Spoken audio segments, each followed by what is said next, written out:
agradezco tanto esta invitación, agradezco su presencia aquí, agradezco particularmente el que me hayan llamado para formar parte de este Consejo de la Cátedra Reyes. Es para mí un honor muy grande porque, y voy a tener que empezar narrándoles algo que ha sucedido ahora inmediatamente, que es que lo veníamos hablando Ana Laura y yo, cuando estábamos haciendo un poco de tiempo esperando a que ustedes se reunieran. Y yo iba conociendo esta universidad, he visto un poco el campus, he visto este aspecto, por así decir, que me ha recordado a Ginebra, ¿no? A Ginebra, el sitio de Suiza, no a Ginebra, la reina Ginebra, ni siquiera la otra Ginebra, que hace mucho que no la transito ya, o sea, esa la tengo olvidada de antes. De las ardillas, ¿no? Los patos que hacían una larga fila, todo eso que implica aprender de la vida por contacto, ¿no? Sin que el consejo tenga que ser explícito. Todo ese cuidado que significa ir aprendiendo de la vida. Y lo que no esperaba además era que tuvieran ustedes una de las colecciones de Quijotes más fuertes que existen. Entonces estábamos haciendo tiempo, mientras esperábamos, como les digo, y Ana Laura me ha dicho, bueno, en realidad aquí tenemos una biblioteca, que es una biblioteca cervantina, y ha sido estupendo. Afortunadamente para el director de esta biblioteca teníamos aquí un deber que cumplir, porque si no, no nos saca de allí tan fácilmente. Estaríamos ahí dando la lata y preguntando por todo como se debe constantemente, porque tienen ustedes ahí un tesoro realmente ahí arriba. Y eso me ha recordado a un señor que yo conocí y le estaba narrando a Ana Laura la historia, y por terminarla con ustedes les pongo en antecedentes. Esta es una persona muy mayor y yo, como patrona de la Universidad Menéndez Pelayo, pues lo conocí cuando le hicimos doctor honoris causa. Él era hispano-mexicano, quiero decir, había nacido en España, pero había salido de España a la Guerra Civil cuando tenía 15 años para 16, y sin embargo ya había sido alistado en el ejército. Y había salido de España para México, vivió el resto de su vida en México, se quedó aquí y nunca volvió a establecerse en España. Y lo único que se había llevado con él de España era un Quijote. Coleccionó Quijotes toda su vida. Hizo una enorme colección de Quijotes porque se volvió además una persona, logró acumular un gran capital, una gran riqueza, y su característica como coleccionista era coleccionar Quijotes, todas las ediciones posibles. ¿Por qué? Porque cuando él tuvo que escapar por la frontera hacia Francia, como saben, en Francia esperaron a la gente haciendo los primeros campos de concentración, les llamaron así además. En realidad eran lugares poco o nada adecuados donde introducían a la gente para que viviera allí a fin de que no se produjeran todo tipo de males indeseables en las ciudades por acumulación, etc. De gente que huía, ¿no? Era una especie de campo de refugiados. Allí solo se pasaba necesidad, hambre y miedo. Más miedo se pasaba al otro lado de la frontera. Y este chico, cuando llegó al campo, solo tenía un paquete de cigarrillos, era toda su riqueza. Había logrado salvar un paquete de cigarrillos y lo cambió por un libro. Le dieron a cambio un libro, le dieron un Quijote. Una persona del campo le dijo, yo te cambio los cigarrillos por un libro.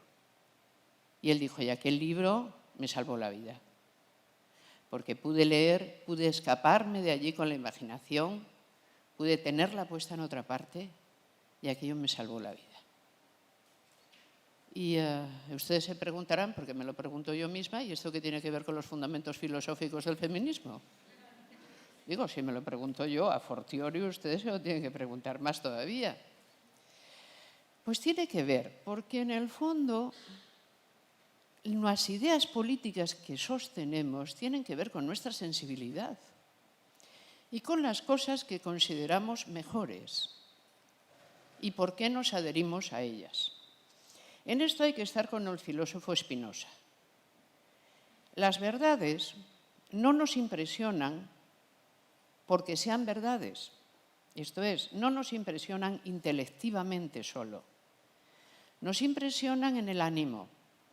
Y porque nos impresionan en el ánimo, estamos dispuestas y dispuestos a defender que son verdades. Cuando en la Ética, en su parte cuarta, Spinoza escribe que realmente la adhesión a la verdad es una adhesión que no viene del conocimiento, que tiene otro origen, que es de la voluntad, de donde surge, está enunciando una gran verdad de la naturaleza humana.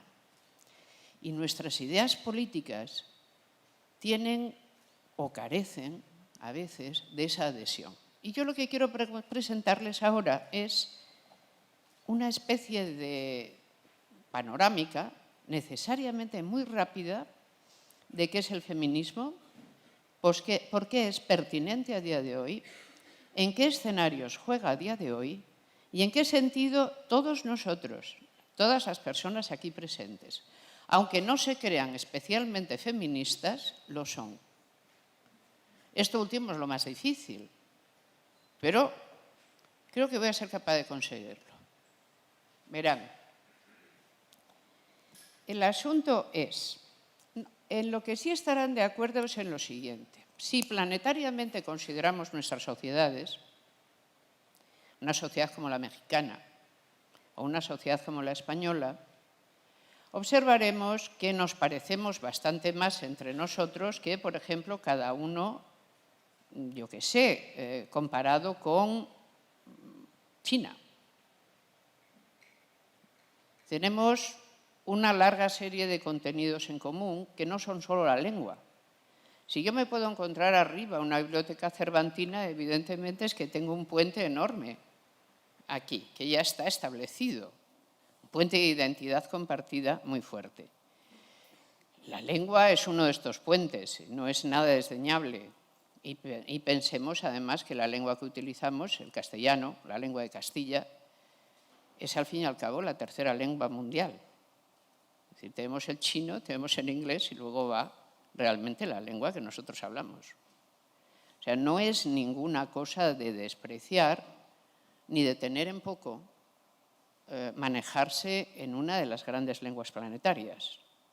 Está bien, es una herencia recibida, en todo caso. A veces las herencias recibidas son polémicas.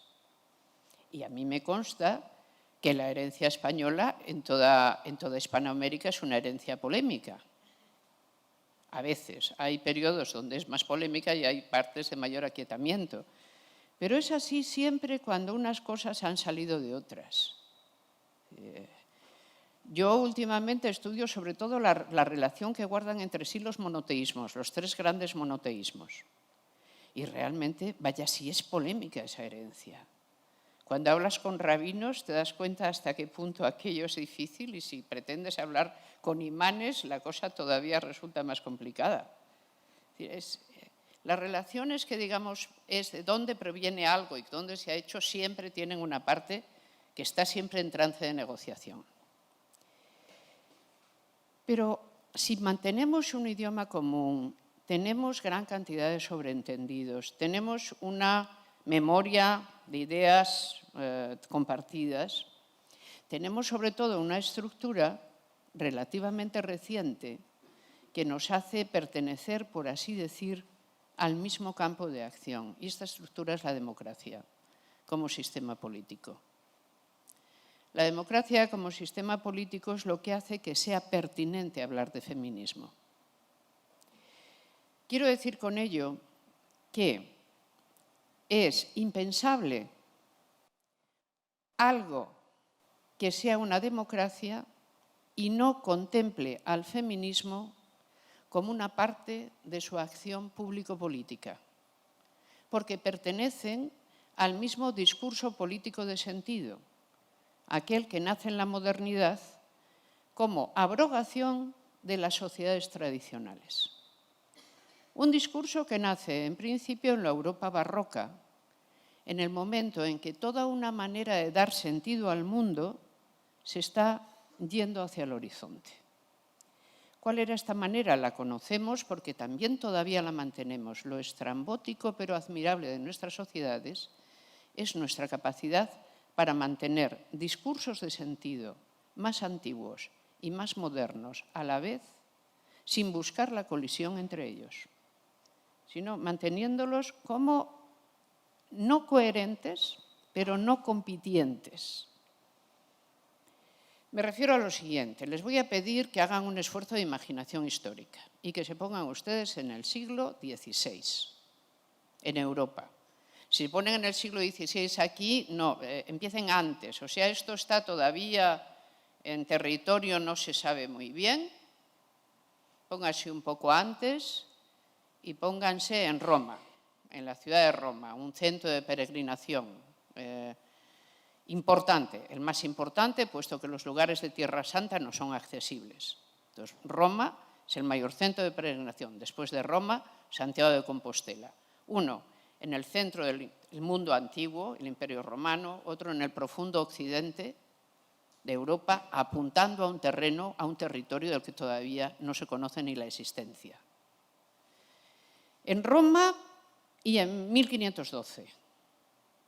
En Roma, en 1512, lo único interesante que estaba pasando era tan poco relevante que nadie se dio cuenta, que era la visita de un fraile agustino que no tenía la menor relevancia social.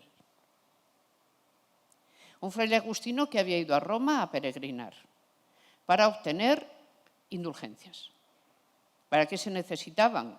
Por la economía del purgatorio. El purgatorio, recuerden, hay obras magníficas, ¿no?, sobre el purgatorio. ¿Cómo es esto? O sea, cómo aparece esta noción, a qué fines sirve y cómo luego hay que instrumentarla, ¿no?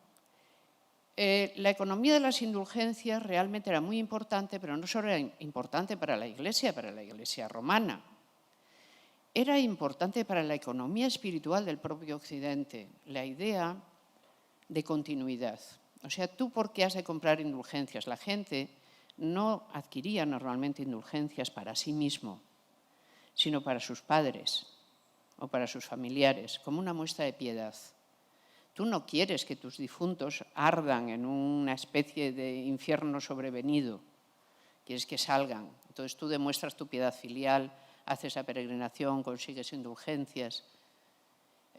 Fray Martín Lutero había ido a esto. Un fraile agustino de un convento muy perdido en una ciudad no especialmente relevante de Alemania. 1512. 1527. Háganme el cálculo. ¿Cuántos años después? Las tropas del duque de Borbón, asalariadas por el emperador Carlos, están tomando Roma. Un ejército hugonote al servicio de un monarca católico está tomando Roma y ejerciendo el saqueo más brutal que la ciudad recuerda. Estamos ya en el medio periodo de lo que será la parte más violenta, la primera parte violenta de la Reforma protestante, del cristianismo reformado, que no hará más que hacerse cada vez más brutal a lo largo de una guerra, las guerras de religión en Europa, que duran prácticamente hasta 1648, hasta la Paz de Westfalia. Es decir, que hay prácticamente 120 años de guerras continuadas.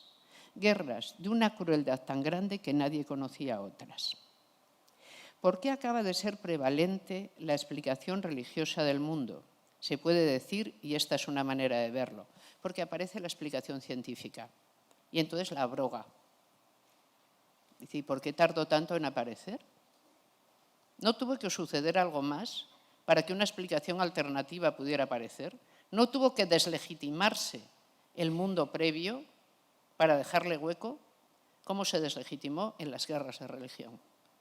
Las guerras de religión hicieron realmente que el mundo tuviera que reinventarse y buscar un discurso en común que no fuera el discurso religioso, porque aquel discurso estaba demostrando que, lejos de servir para la paz, servía para propiciar las guerras más feroces que nadie recordaba. Tengan en cuenta que lugares enteros, territorios enteros de Europa quedaron desiertos, porque se murió simplemente toda la gente que los habitaba.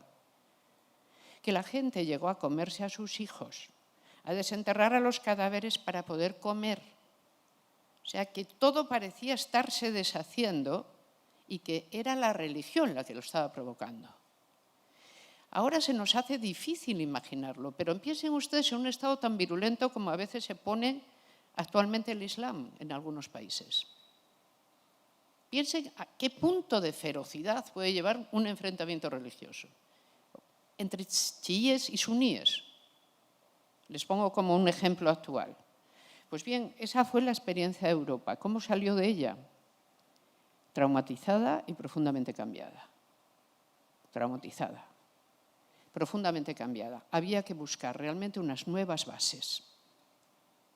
Y ahí está el enorme esfuerzo de todos los filósofos del barroco. Los filósofos del barroco no son una gente que de repente tengan un problema con la teoría del conocimiento. Ya sé que normalmente y en filosofía nuestra formación como filósofos viene a ser muy neokantiana.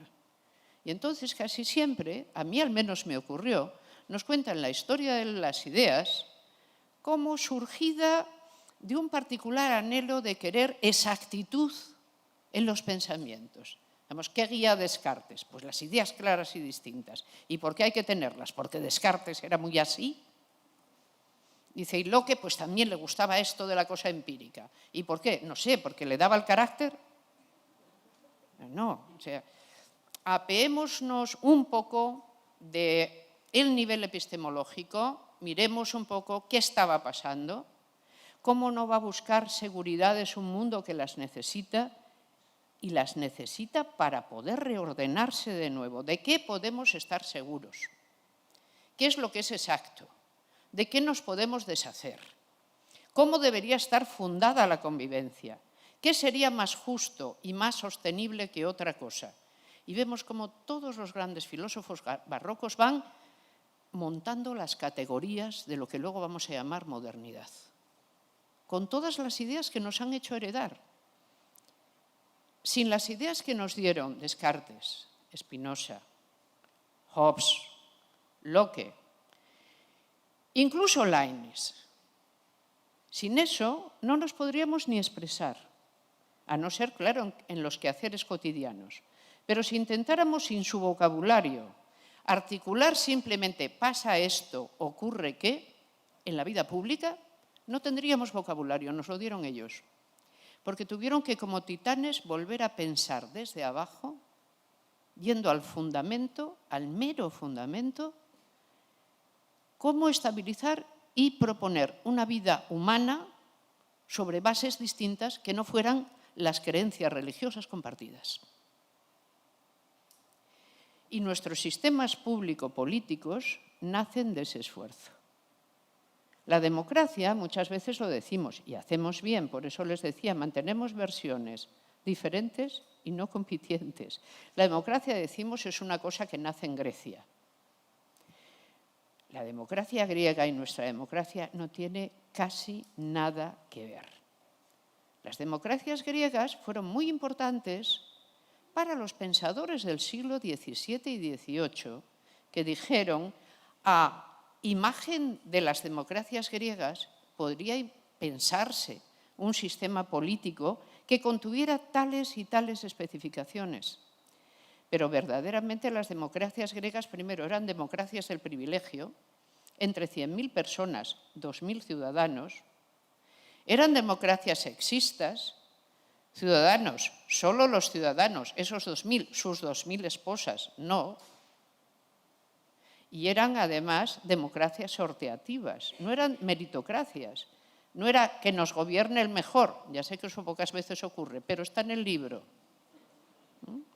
Hay que contar con lo que está en el libro, porque es lo que es importante. Democracias sorteativas, los griegos se fiaban tan poco unos de otros que preferían sortear quién les iba a gobernar que elegir, porque no creían en absoluto que el mérito fuera un criterio. ¿Cómo lo iban a creer en una democracia que es un privilegio que heredas? Mi padre era ciudadano, por lo tanto yo lo soy. Aristóteles es meteco, no puede ser ciudadano nunca porque no ha nacido allí. Entonces, no tiene nada que ver nuestra idea de democracia. Nuestra idea de democracia viene de asumir las categorías de libertad e igualdad. ¿De cuántos? De todos, se dirá. De todos, Locke, John Locke. Si realmente a alguien debemos gran parte de nuestro discurso político es a John Locke. John Locke, por supuesto, habla de la libertad, de la igualdad, de que el contrato social es el primer teórico.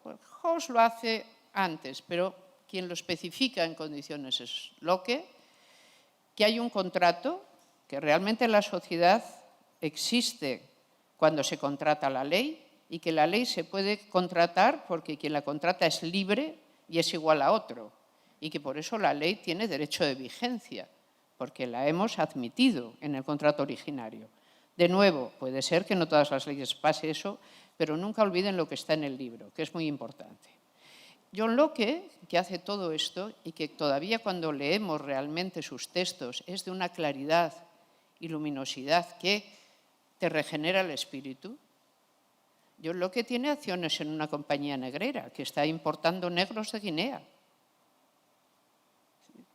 La distancia entre la teoría y la práctica puede ser muy grande, pero no se olviden nunca de la teoría, porque la teoría es la única que le puede poner a la práctica órdenes.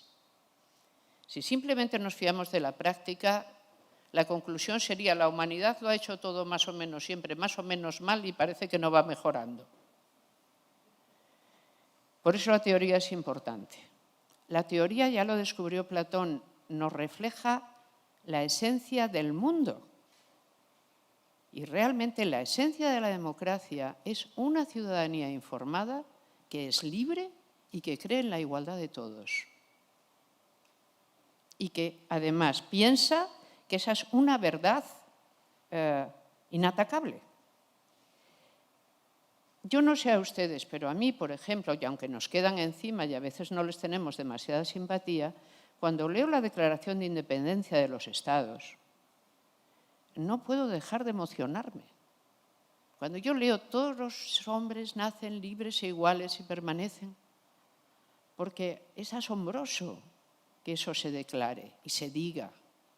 Es sacro, verdaderamente. Es una nueva sacralidad. Es la nueva cosa en que nuestras emociones, como decía Spinoza, se reúnen para pensar el mundo. Pues bien, y el feminismo, dice, en ese mismo núcleo. ¿En qué consiste lo contrario? Más que en qué consiste el feminismo. ¿Por qué se levanta el feminismo? Porque esas declaraciones demuestran en la práctica no ser verdaderas. Y se dice, todos los hombres nacen libres e iguales, pero vosotras no. ¿Cómo? Que sí, que esto estaba dicho para los hombres propiamente, esto es para los varones, pero a vosotras os falta una característica que es tan esencial, tan importante y tan profunda que ni siquiera la podemos verbalizar, pero en todo caso os falta.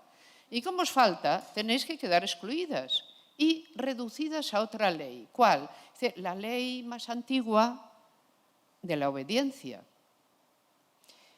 Cuando las mujeres comienzan a luchar por sus derechos políticos, nos va a sorprender uno de los argumentos que siempre salen en contra para decir las mujeres no deben votar. Porque hoy, por ejemplo, que se celebra en México el 60 aniversario del voto de las mujeres, por primera vez. Aquí salió también. El argumento es el siguiente, las mujeres no pueden votar porque hay que mantener la paz de las familias. ¿De cómo? Sí. Si el marido vota una cosa y la esposa vota otra cosa, se acabó la paz familiar. Así que, en orden a garantizar la paz familiar, que es un objetivo más alto, lo mejor es que las mujeres no voten. Entonces, la paz familiar queda asegurada. Dice, ¿y el precio cuál es? No, la ciudadanía de las mujeres. Dice, es mucho precio para pagarlo. Tú no puedes imaginar algo como la democracia y excluir a nadie de ello. Porque nunca puedes imaginar un bien y decir que te lo quedarás para ti solo. ¿En qué consiste entonces el primer feminismo? En la justa rebelión contra un planteamiento en el cual la ciudadanía es excluyente, solo es para algunos. ¿Qué dicen realmente gentes como? El primer gran texto feminista es de 1673. Es de Poulain de la Barre, que como saben es un discípulo de Descartes y que escribe de la égalité des deux sexes, de la igualdad de los dos sexos. Eso forma parte del primer feminismo, la primera gran ola del feminismo, que es el feminismo barroco ilustrado, comienza en 1673, y en plena Revolución Francesa tiene el otro enorme texto de cabecera, el de Mary Wollstonecraft, la Vindicación de los Derechos de las Mujeres. ¿Qué se dice en todos esos textos? Lo más curioso, si nosotros tomamos, por ejemplo, la Vindicación de Mary Wollstonecraft y la empezamos a leer, lo que más nos extrañará es que nos parecerá que está escrita ayer. Sí, pero esto no es un texto del siglo XVIII. Entonces, ¿por qué habla con una voz tan de ahora? ¿Qué es lo que tiene de particular? Que el feminismo ha variado muy poco. Es una tradición política moderna, surge en la modernidad, surge como corrección a un democratismo que es insuficiente y que no ha cambiado apenas sus objetivos. Es decir, si nosotros tomamos cualquier tradición política moderna, vemos que tiene un gran registro invariable y vemos luego también cómo se ramifica. Por ejemplo, pensamiento social. Pues encontraremos un registro más o menos a la rusoniana y luego le veremos derivaciones. El pensamiento liberal, nos iremos a John Locke y luego pues hasta llegar a Ronald Reagan le vamos a encontrar muchísimas variaciones. Es decir que, pero si tomamos el feminismo vamos a encontrarnos con un cuerpo de doctrina bastante homogéneo, porque siempre el feminismo comporta 4 cosas y quiero enumerárselas, siempre están presentes. Primero, siempre hay un conjunto teórico explicativo. O sea, siempre se dice, hay un análisis, esta situación es esta, sus rasgos son estos. Hay un análisis, hay un conjunto teórico que explica la situación, qué está pasando, qué es lo que pasa, cómo está organizado lo que pasa y por qué ocurre. Conjunto teórico explicativo. 2, una agenda. Esto es, ¿qué debería ser realizado para que esta situación, en lo que hemos dicho que es oprobiosa, cambie? ¿Qué deberíamos cambiar en la situación? Es decir, pertenece al tipo de política de la modernidad que es no admitimos a la tradición como maestra. La tradición no es quien nos marca lo que hay que pensar. El pensamiento se elabora entre todo el mundo que es capaz de razón y se somete a orden, debate y discurso, pero no se admite una tradición inargumentada. Por lo tanto, ahí tenemos, hay un conjunto teórico, hay una agenda que hay que hacer. Hay una vanguardia. Esto es, hay una gente que se compromete especialmente con esa agenda y compromete su vida en llevarla adelante. Y por último, hay un conjunto de acciones que tienen que ver con la vanguardia, con la agenda y con la teoría, pero que las provocan gentes que no pertenecen al núcleo de la vanguardia, que no conocen la agenda y que no serían capaces de dar 2 brazadas en el mar de la teoría. Es así. Siempre tenemos conjunto teórico explicativo, agenda, vanguardia y otra cosa que se produce como a los lados, que va cambiando las condiciones sociales, a veces a favor y a veces en contra, a lo que hay que llamar conjunto de acciones no deseadas, conjunto lateral de acciones. Pues bien, el feminismo ha pasado al menos por 3 grandes olas, que paso a sistematizarles rápidamente. Una, el feminismo ilustrado. 1673 a 1791, por tomar 2 obras como referencia. Poulain de la Barre, de la igualdad de los dos sexos, Mary Wollstonecraft, la vindicación de los derechos de la mujer. ¿Qué sucede con la Ilustración? La Ilustración es el gran movimiento polémico que hace que las ideas barrocas se tornen vida vivida, realmente.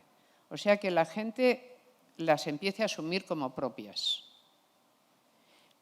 La Ilustración es un movimiento asombroso que tiene que ver con un cambio de mundo también asombroso, pero que solo nos ha afectado, ya sé que lo que voy a decir es bastante polémico, solo nos ha afectado a Occidente. Es decir, un proceso como la Ilustración, de la magnitud de la Ilustración, solo las sociedades occidentales lo han tenido. Y en otras sociedades los procesos de Ilustración han sido o más débiles o realmente inexistentes. Porque un proceso como el Ilustrado significa enfrentarse directamente a la tradición, aplicar la creatividad a las ideas políticas, pero mucho más allá incluso, a las ideas morales y el nacimiento de un mundo donde las fronteras dejan de existir. Esto es raro y quizá necesita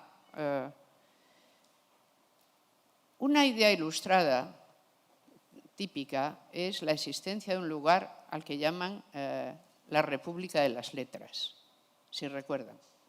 Si uno de dónde es ciudadano, pues hasta el día de hoy la gente se sabe ciudadana o ciudadano de su estado, pero no se imagina que es ciudadano de un país espiritual al que pertenecen todos los que tienen luces, todos los que han pensado realmente con libertad las cuestiones, todos los que en fin son ilustrados.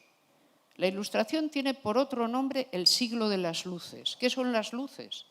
Las luces del intelecto aplicadas a entender la historia, la sociedad, la materia, el universo. Todo el mundo en que vivimos sale de confiar en que existen esas luces y llevar adelante tanto la nueva ciencia como la nueva política, como las nuevas tecnologías. Claro, pues las nuevas tecnologías bien entenderán que no solo eso de que nos pongamos todos a darle al ordenador. Tan nueva tecnología es implementar la navegación o más que eso. O de repente sacar un rendimiento a la imprenta como el que no estaba calculado para ella. O empezar a exportar las llamadas revoluciones burguesas. Todo eso son nuevas tecnologías, todo eso sale de la Ilustración. Pues en ese núcleo ilustrado, el feminismo se instala como una fortísima polémica. Y la polémica es simple, dice, ¿deberían tener las mujeres las mismas oportunidades que los varones, sí o no? ¿Y debería ser juzgado en ellas de la misma manera lo que es juzgado en ellos, sí o no? ¿O tienen ellas que tener, digamos, un tribunal moral diferente? Las y los feministas del siglo XVIII no son tanta gente, pero no son para nada gente insignificante. Pensemos que todos los grandes pensadores y alguna que otra pensadora de la Ilustración se midieron con el tema feminista. Todos opinaron. ¿Qué les parecía de aquello? Hay profundos misóginos. Jean-Jacques Rousseau. Según Jean-Jacques Rousseau, las mujeres tenían que estar absolutamente ausentes de la vida pública. O sea, no. ¿Por qué? Dice, porque si están en la vida pública y realmente allí la categoría de igualdad es la importante y por lo tanto son iguales, ¿cómo vamos a mantener su sujeción en la vida privada? Pues como esto no es posible, mejor lo arreglamos. Se quedan fuera de la vida pública. O el Frente Moralista, que era todavía más divertido. Las mujeres no pueden tener la misma educación ni parecidos registros a los varones porque perderán la honra inmediatamente. El juicio de fondo está claro, los varones no tienen honra de esa. O sea, la honra esa de la que hablamos es solo femenina. Si las mujeres a todo efecto se vuelven individuos iguales, potencialmente iguales a cualquiera, ¿cómo se les puede aplicar otro metro moral? No es posible, luego esto va a acabar muy mal, mejor no empecemos el camino. Pero el camino se empezó. Y realmente, ¿cómo se explican las feministas? Por ejemplo, feministas más o menos declarados. Diderot sin duda alguna, Voltaire, Montesquieu, no son precisamente nombres menores, radicalmente en contra. Jean-Jacques Rousseau no es precisamente un nombre menor. ¿Por qué mostrar esto? Porque lo que les quiero mostrar es que el feminismo nace como un pensamiento polémico, nace como una polémica. Y el ser polémico no le abandona casi nunca. Aún a día de hoy lo sigue siendo. Está en su nacimiento. ¿Qué vanguardia tienen? Es una vanguardia muy selecta, la vanguardia del feminismo ilustrado, pero es muy pequeña. ¿Y en cuánta gente estas ideas acaban teniendo repercusión? ¿Cuál es la agenda del feminismo ilustrado? Por grande que nos parezca el feminismo ilustrado, su agenda no puede ser más inocente. Piden prácticamente dos cosas. Primero, que a las mujeres no se las obligue a tomar Estado. Esto es, que no se las case a la fuerza. Dos, que se les permita tener una cierta educación formal. La primera, que no se las case a la fuerza, porque es lo normal en las grandes familias, el matrimonio concertado. La segunda, pues como lo dice Madame de Châtelet, si total no se nos deja aspirar ni al poder ni a los grandes empleos y no podemos gobernar, ni, pues por lo menos que se nos deje el saber para distraernos, que no está mal, ¿eh? La argumentación es peculiar, como poco peculiar. ¿Qué se logra? Muy poco. Realmente el periodo ilustrado del feminismo lo que hace es abrir la puerta a lo que va a venir después. Pero la abrieron bien. Vive Dios que la abrieron bien. Lo hicieron tan estupendamente que tras él pudo aparecer el magnífico feminismo sufragista, porque tanto el vocabulario como las argumentaciones ya estaban estabilizadas. El feminismo sufragista, gran segunda ola, 1848-1948. Conjunto teórico explicativo, feminismo liberal, feminismo societario. Allá donde encuentres una tradición política fuerte, encontrarás que tiene también un feminismo asociado con esa tradición de pensamiento político. Agenda. La totalidad de los derechos educativos, es decir, que las mujeres puedan utilizar su talento en cualquier tipo de estudios y obtener los títulos, no solo porque, claro, que había conseguido la mitad del 19. Sí, es verdad, hay alguna mujer con talento, no muchas. 1, 2, 3, 4, quizá 5, mi sobrina, no sé, alguien, ¿no? Bien, una gente que yo conozco. Permítaseles que realicen estudios. La segunda, no les vamos a dar jamás los títulos. Porque una cosa es permitir que alguien, digamos, exprese su talento y otra cosa es permitir la entrada de una mujer en el ámbito público de las profesiones. Eso no se abre hasta prácticamente la Primera Guerra Mundial. Digamos que las mujeres somos en la vida profesional recién llegadas. Hemos llegado hace muy poco. Ha sido así. ¿Cómo? Porque la gran vindicación de educación se ganó. Porque tras esta se ganó la vindicación de tener derechos públicos y políticos y ciudadanía y poder expresarlas. Esa es la gran agenda del feminismo sufragista. Derechos educativos, derechos políticos. Por último, derechos civiles. Derechos civiles, aquellos que cambian el campo y el registro del derecho civil en su modelo de derecho civil romano, es decir, aquellos derechos que hacen que las mujeres sean individuos de pleno derecho y no estén sometidas a patria potestad de un modo completo durante toda su vida, sino que posean libertades individuales.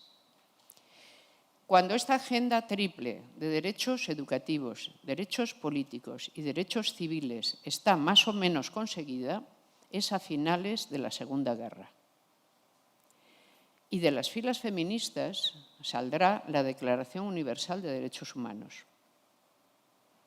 Nunca olvidemos que si esta declaración existe, es por Eleanor Roosevelt, realmente, que es quien reúne a la gente y hace que esta declaración sea posible y que Eleanor Roosevelt pertenece al feminismo sufragista de lleno y que se apoyó en todas las asociaciones feministas para llevar a cabo adelante la declaración en ese momento.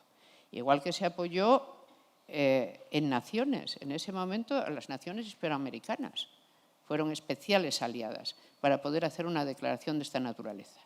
De ahí que yo me tome la libertad, creo que con fundamento suficiente, de hacer de la Declaración Universal de Derechos Humanos una de las grandes declaraciones feministas. Recuerden además que es la primera, antes de muchas constituciones, donde se dice claramente que no podrá haber ninguna discriminación en razón de sexo. Tercera ola del feminismo, se suponía que ya estaba todo conseguido. Había derechos educativos, había derechos políticos, estaban en trance de constitución y de ir a tomarlos ya los derechos civiles. Tercera ola del feminismo, empieza en los años 60 del siglo XX y seguimos en ella. ¿Cuáles son ahora los objetivos? El feminismo ahora trabaja en un contexto global, en un mundo que es global y se está globalizando. Y en un mundo, además, que sabe que el que las mujeres tengan o no derechos individuales es lo que hace que sean más divergentes unas sociedades de otras en este planeta. Por lo tanto, que es una característica particular, el feminismo, la que permite ver que la globalización tiene como uno de sus desafíos más fuertes si verdaderamente nuestros modos de vida, que todavía son muy modernos, muy tentativos y muy en fase de experimentación, se pueden o no exportar al resto del planeta. El feminismo se ha convertido en una agenda global. Es decir, no basta solo con que en Occidente las mujeres vayan o no tomando lugares de mayor relieve. No basta, y es la agenda que existe, es una de ellas la agenda de la paridad. ¿Cuáles son las agendas? Es una agenda global de cumplimiento complejo que, sin embargo, en Occidente tiene más visos de poder ser cumplida. La agenda de los derechos sexuales y reproductivos, la agenda de la paridad. Estas son las agendas actuales del feminismo.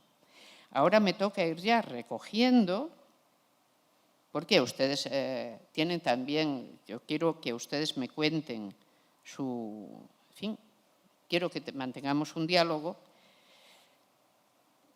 El asunto es, en el momento actual, es sobre las libertades o no de las mujeres, sobre las que está pasando la tensión de valor más fuerte que se da en nuestro planeta.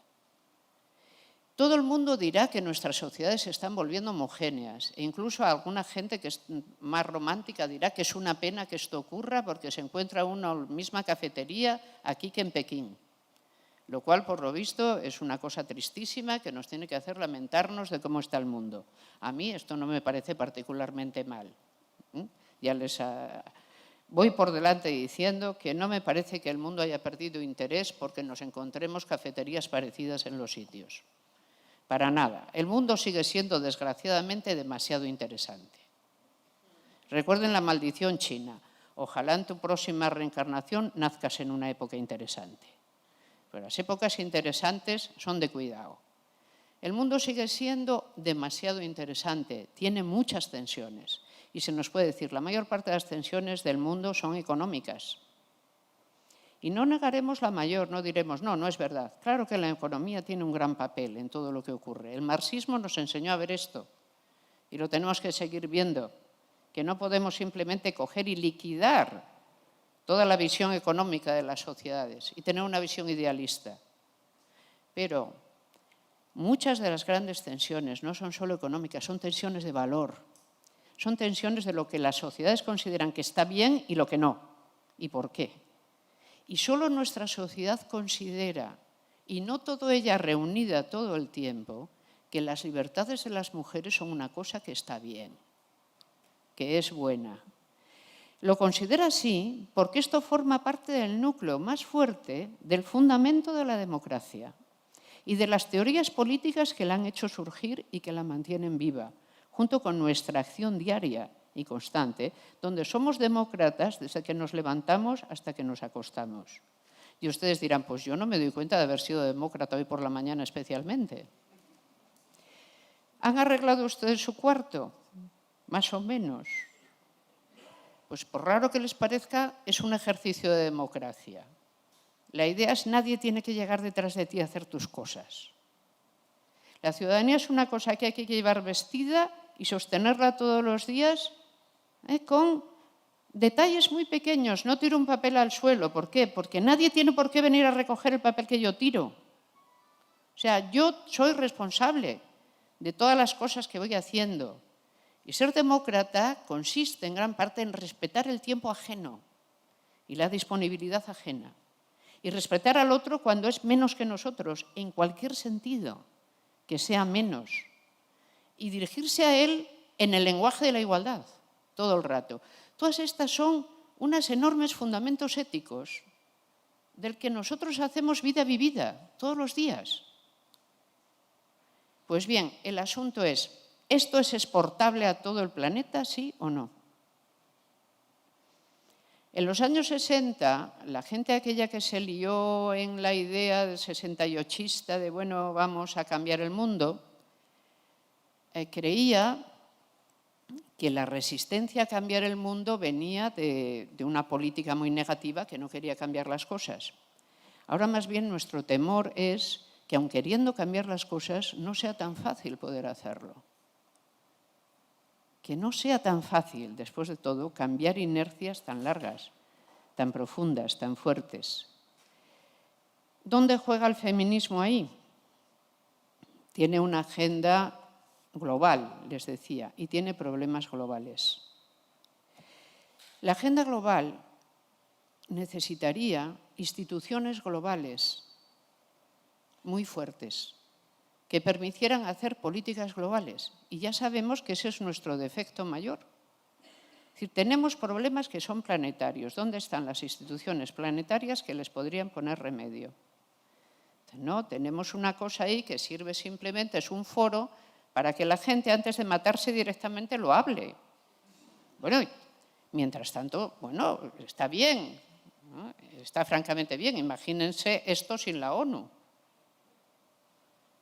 Aunque desconfiemos de su capacidad real para dirigir los asuntos mundiales, nadie en su sano juicio desconfiará de que tiene que haber un órgano arbitral y de presentación, de debate, antes de llegar a las soluciones violentas. Esto es así, pero ¿qué tenemos para la libertad de las mujeres? Para consolidar la libertad de las mujeres en el planeta Tierra.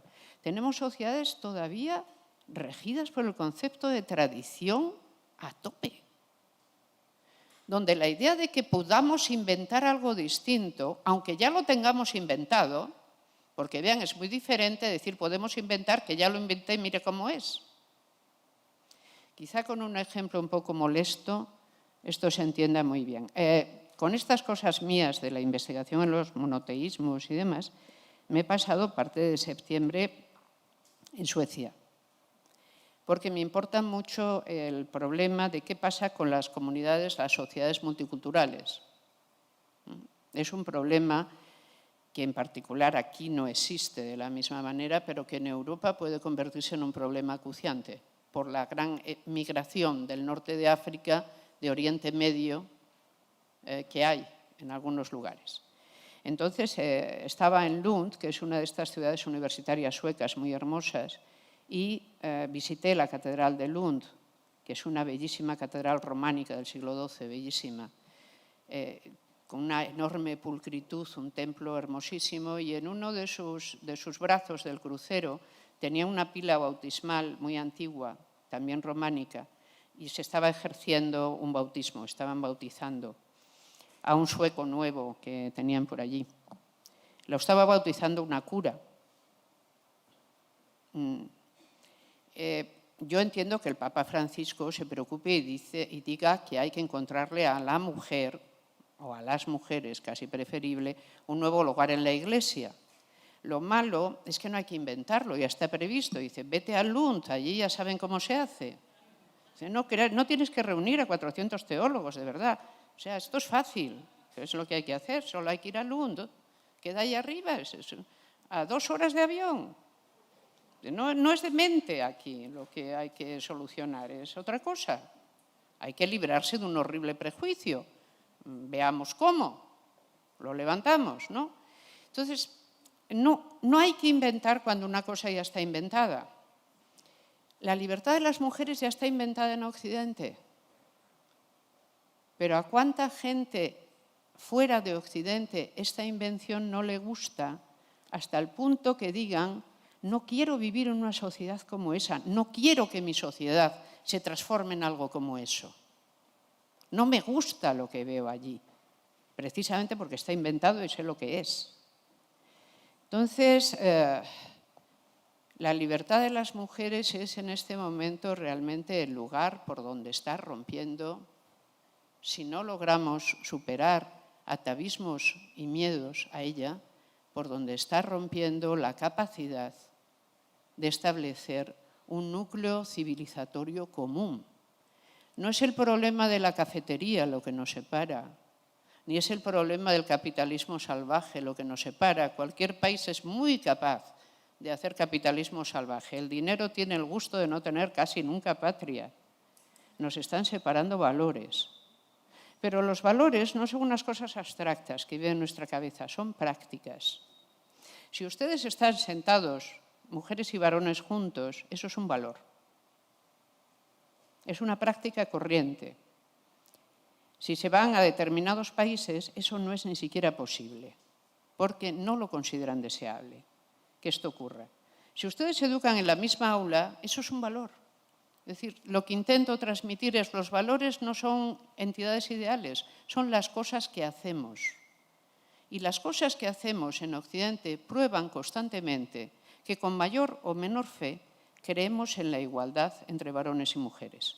En ese sentido, llego al sitio donde partí, que todas y todos ustedes, incluso los que no están pensando en ello, son mucho más feministas que alguna gente que en otros países se cree de muy buena fe que es feminista.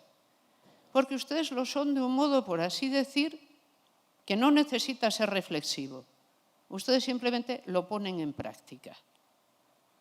No necesitan estar pensando en ello, lo hacen, lo ejercen. Pero esta es una característica no de todo el planeta, de una parte de él. Es una característica nuestra en particular. Es una característica que sigue siendo polémica dentro, porque siempre vamos a encontrar que la agenda feminista tenga una parte que es polémica, la que no está admitida, y es a veces sumamente polémica al exterior de nuestras sociedades, pero que está absolutamente imbricada, y con este termino, con todas las claves fuertes de nuestra historia política y de nuestras ideas políticas, que no es ningún factor añadido, que está en el medio, es el motor, de donde dimana la misma fuerza con la que seguimos haciendo mundo, y que esa fuerza de momento no nos ha abandonado todavía. Y que, en fin, aquí estamos. Como se me pidió que simplemente les expusiera un poco qué tenía que ver los fundamentos filosóficos con el feminismo, esto he pretendido hacer en un rapidísimo boceto. Pero si quieren conocerlo con mayor precisión, hoy mismo se ha presentado un libro que es de la competencia, porque es de la Universidad Autónoma de Nuevo León, un libro de la competencia donde se recoge un seminario espléndido que pudimos realizar en febrero, que sin duda además la licenciada María Elena Chapas les regalará, porque tenía allí una gran edición que pueden hacerse con él con cierta facilidad y que en algunos lugares, pues, digamos, da más especificaciones a esta especie de boceto necesariamente muy rápido que yo les he tenido que hacer. Así que, sin más, les agradezco su atención a esta parte expositiva. Gracias.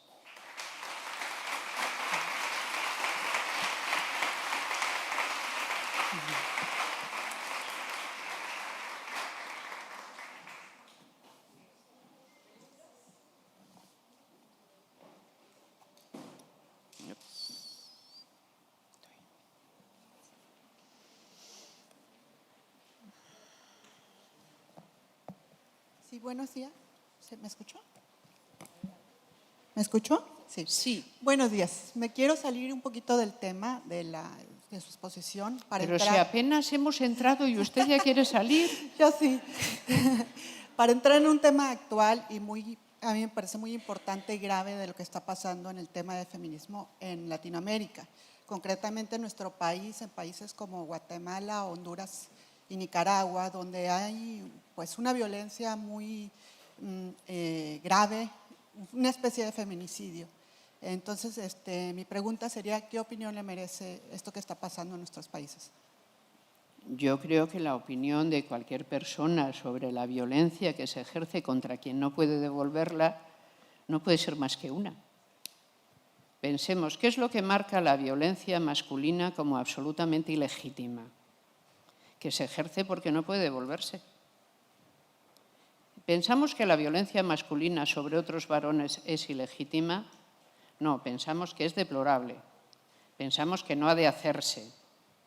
Pensamos que es mejor anularla.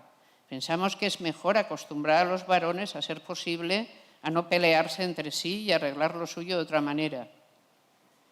Pero no consideramos que esa violencia es absolutamente ilegítima, porque es que se la pueden devolver. Es decir, en una situación ideal, si un varón golpea a otro, se lo puede devolver. ¿Cuál es la situación por tipo, bien al contrario, entre varones y mujeres? Que normalmente, y por nuestra mera disposición, una mujer no puede devolver la violencia que se ejerza sobre ella. No de la misma manera, no con la misma intensidad. Por lo tanto, eso es absolutamente ilegítimo. Es decir, poder hacerle algo a alguien que en absoluto te puede responder en el mismo registro es impresentable. Y si algo es la violencia, más aún, ¿en qué consistió siempre la corrección masculina? Los varones siempre han sabido que tienen esta capacidad de ser violentos sobre las mujeres. ¿En qué consiste la idea de caballerosidad? En la prohibición absoluta de ejercer violencia sobre las mujeres. Un varón que golpea a una mujer no es un caballero. Luego diremos, es que había muy pocos, ¿vale? Pero de nuevo, la teórica es importante. ¿Realmente qué dignidad tiene quien es capaz de atropellar a otro por la buena razón de que el otro no puede defenderse? Cuando la única solución, además, no pasa por explicar mejor las ideas, pasa por hacer exclusivamente una comparación. Dice, si yo pesara más o menos 60 kilos más y abultara así, ¿tú me estarías diciendo esto?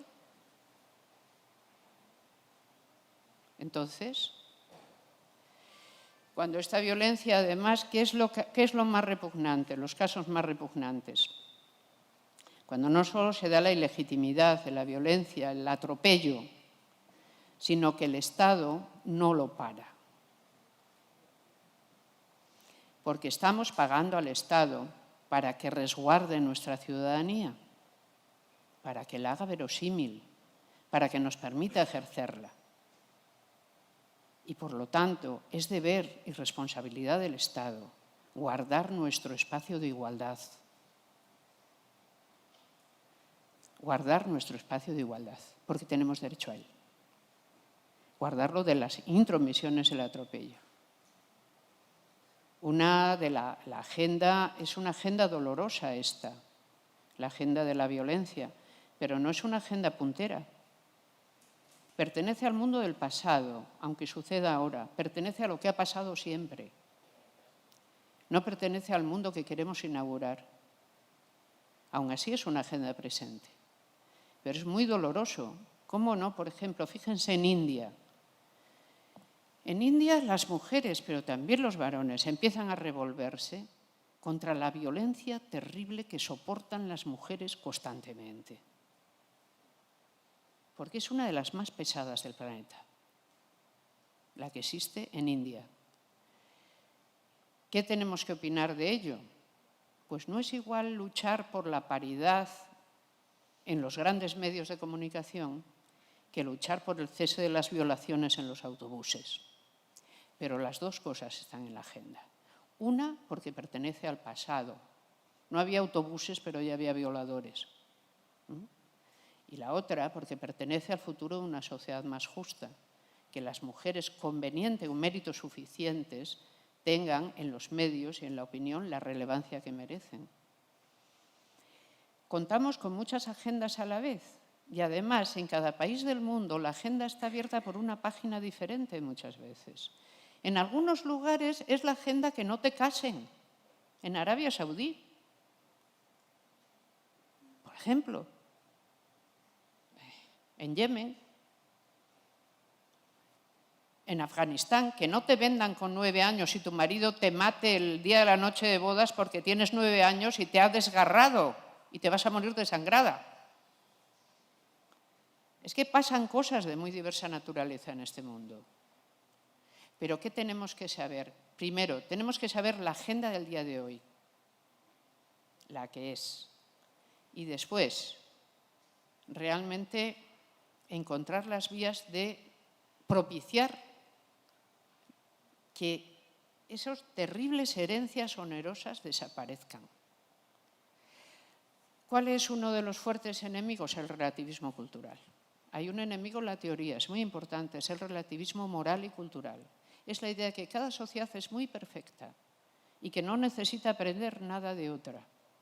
Esto es una idea que directamente cabe oponer a cualquier voz que se alce en una sociedad a favor de la libertad de las mujeres. Se dirá, de esto aquí nunca ha habido y lo hemos llevado extraordinariamente bien, no tenemos por qué cambiarlo. Acallarán así las voces internas, ya no las nuestras, las propias. ¿Qué les pasa a la mayor parte de los y las feministas en sociedades enormemente tradicionales y ancladas en valores viriles violentos? Pues que en estas sociedades se dirá que las y los feministas en realidad son gente extranjerizante, que lo que quiere es que se pierda esa esencia social tan respetable y que aquella sociedad se convierta en una como cualquier otra.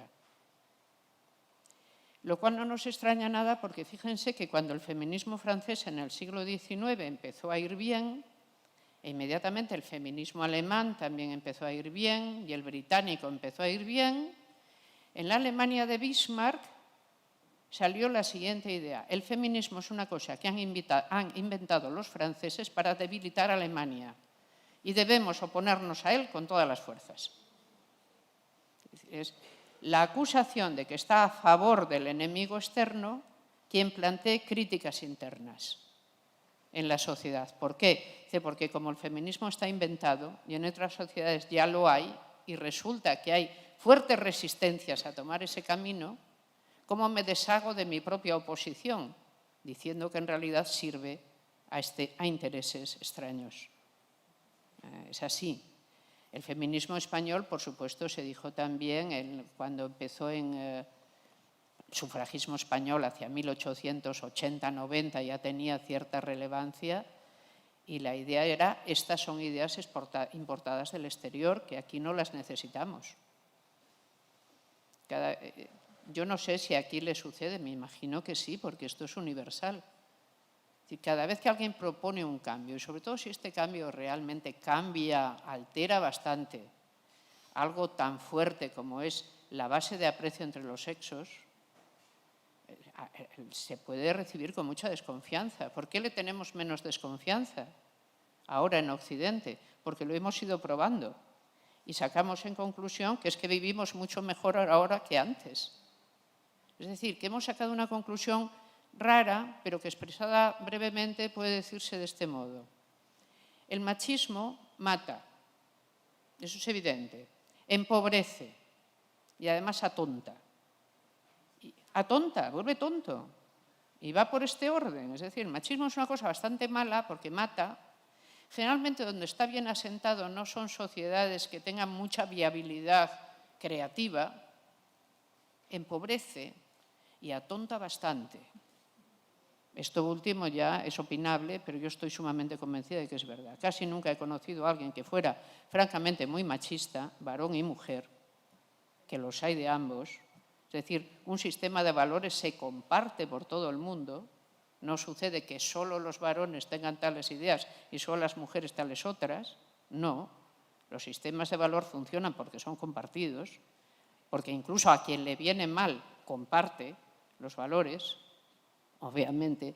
Pues bien, cuando alguna persona es especialmente adicta a este tipo de orden del que hemos poco a poco logrado ir saliendo, no suele lo suyo ir acompañado de especiales luces intelectuales.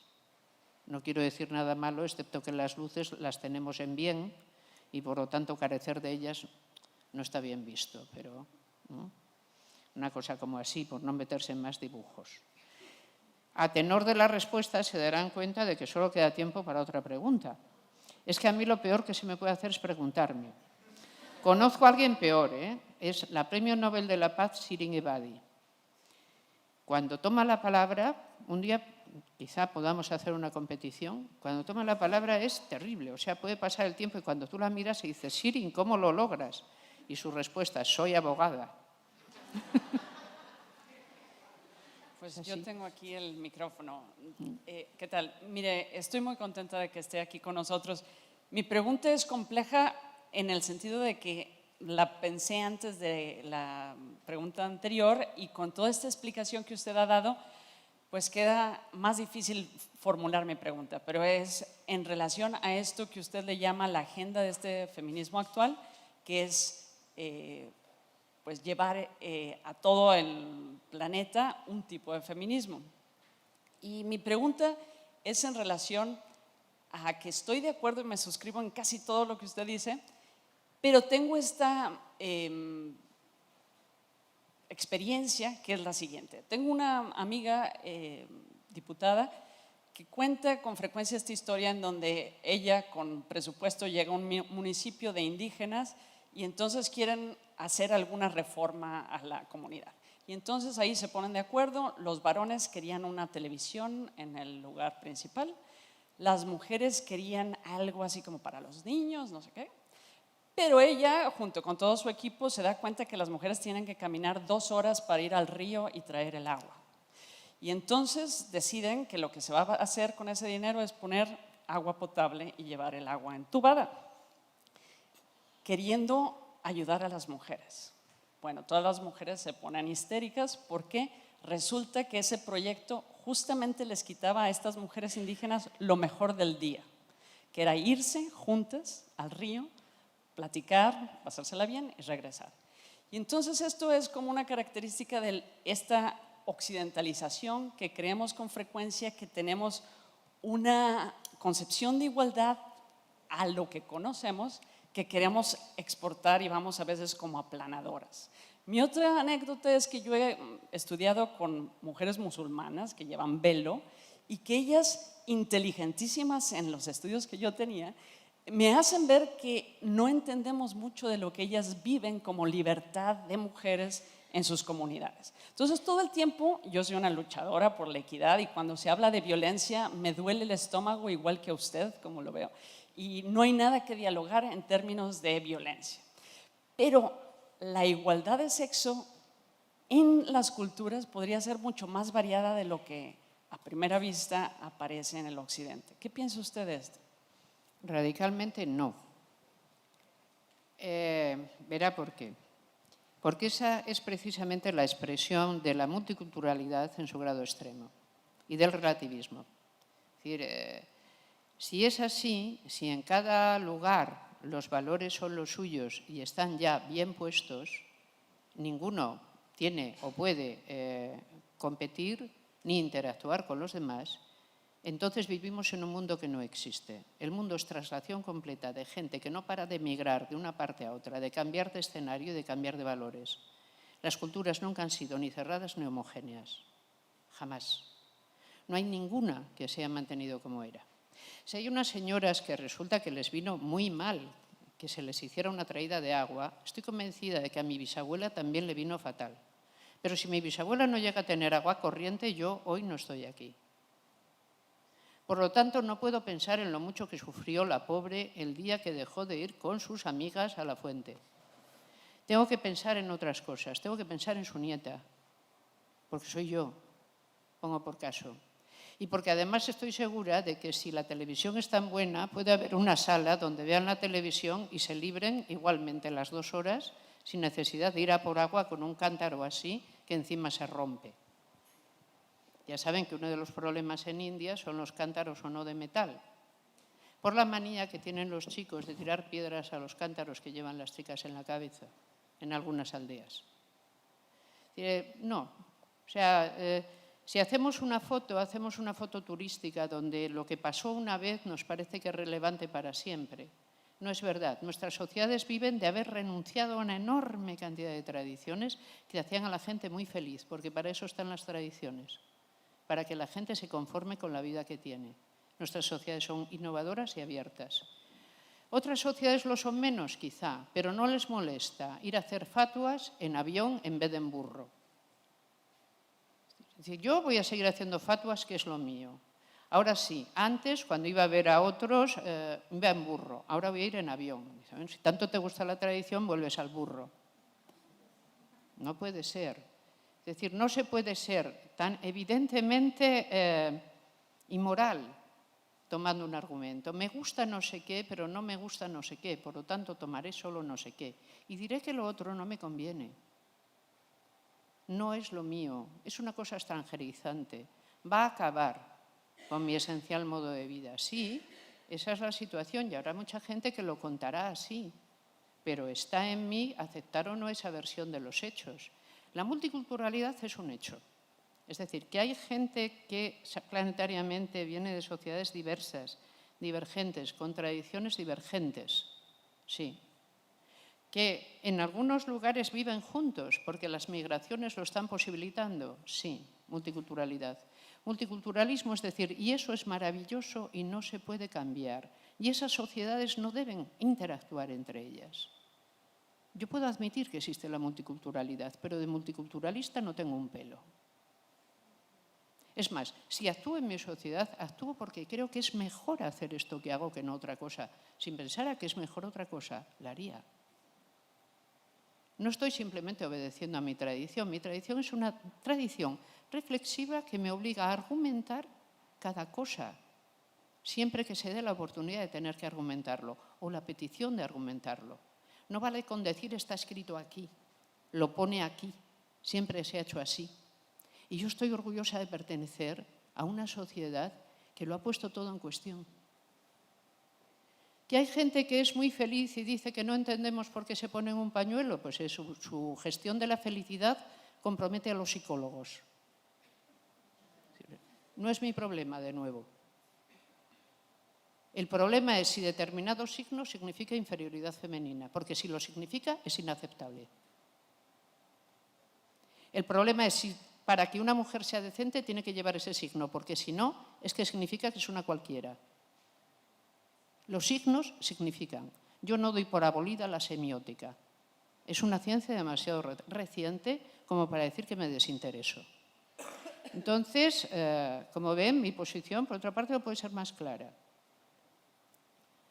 Me parece que, por lo demás, la claridad es buena. Es decir, no la expresaría si no estuviera suficientemente convencida de ella.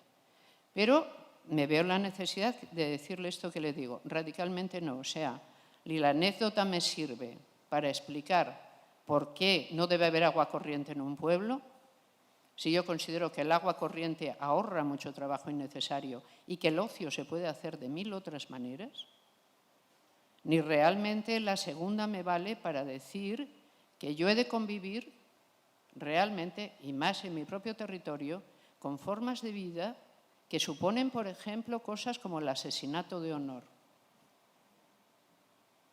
¿Por qué pasa en Suecia que, qué curioso, hay una serie de jóvenes que siempre están entre el mismo rango de edad, que tienen la manía de caerse por los balcones cuando nadie de su familia las está mirando y pertenecen todas a la misma comunidad religiosa? No. Yo creo que hay que exigir a la gente que argumente en serio y que no simplemente nos diga que está más confortablemente, porque su confort puede significar un disconfort muy fuerte para los demás. El confort no es un argumento. Y el no me entiendes tampoco es un argumento. Si no te entiendo, hazte entender qué palabra tienes y uso de razón, que a todos se nos ha concedido por la madre naturaleza. Pero hazte entender sin sofismas. Y yo creo que en el debate de la multiculturalidad hay mucho sofisma suelto, del que además quien los usa sabe que es sofisma. Por ejemplo, cuando te dicen hay que mantener la ablación porque es una costumbre cultural de lo más interesante, o cosas parecidas. O hay que mantener el matrimonio infantil porque siempre se ha hecho así.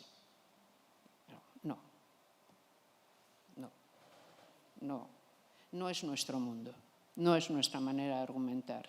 No me puedo reconocer, no se me puede exigir además tolerancia para algo así. ¿No? Porque claro, ¿cuál es el truco? El último truco es, la democracia está sentada sobre la igualdad, la libertad, la solidaridad y la tolerancia. Eso es importantísima, tolerancia. Por lo tanto, tolerad. ¿Tolerad qué?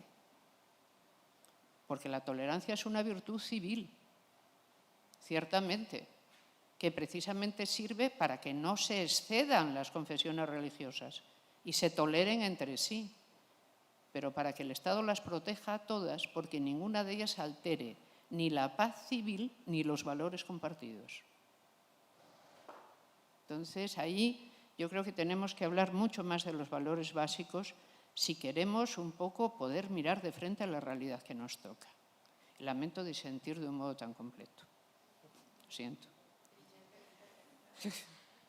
Dios mío, 1:30. Les agradezco de nuevo su atención. Gracias.